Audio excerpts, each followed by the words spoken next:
Hi everyone, I just wanted to do a short video that shows how to work with an applique design, especially if you're working with a fabric cutter and you want to cut the fabric out before you actually um, stitch it on with an embroidery machine. That's the way that I like to do it.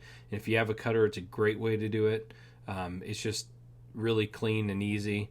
And this design here, I chose it specifically because there's two pieces of applique. There's applique for the pumpkin and this leaf, and the other reason why I chose it is because in this design it was done in the FTCU software, so you can see over here in the sequence view that an applique tool was used for the pumpkin, but then you'll notice in the leaf there's three different items here: a placement, a tack down, and a border.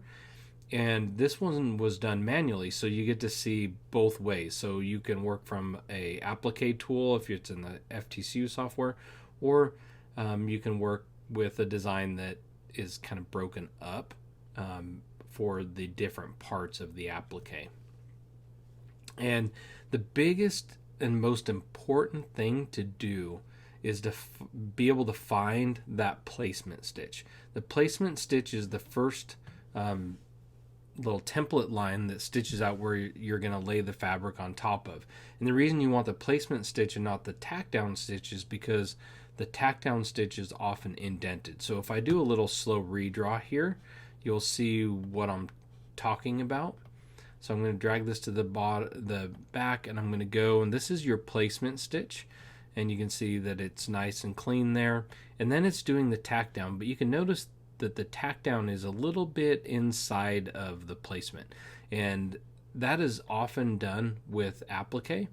And so this is why we want to use the placement stitch, the original line, not the indented line. So if I go through this, you'll see it had the placement and the tack down. It didn't do the border yet. The border is actually coming later. It doesn't really matter how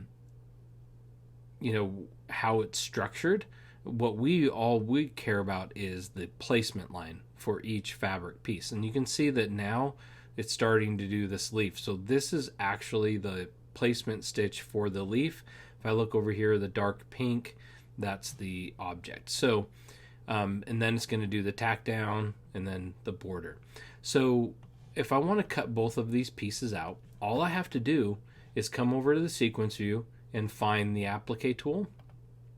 And because this is like kind of combines a placement and a tack down together, I'm not really concerned that much with it. I'm just going to copy it. I'm going to open up a new page, and I'm going to paste that in here. And you can see that you can see the placement and the tack down, but this is still just one object because it's applique. It used the applique tool. All I have to do is come down here to the bottom and convert it to artwork. So I'm going to click on this orange star down here at the bottom, and it's going to turn it into artwork, and there you go. Now you have the line needed in order to save for your cutter. Now let me go grab the leaf, and so I'm going to come over here. You can see this is the placement, this is the tack down, and then the border. So I'm going to find that placement stitch right here. I'm going to select it, make sure I select just it, and I'm going to copy it, and I'm going to create a new page, and I'm going to paste it. And I'm doing this onto separate pages, and I'm doing that for a reason because it's two different items. But if I come back over to this one, you can see it's a running stitch right now on the leaf. I'm just going to select it and convert it to artwork.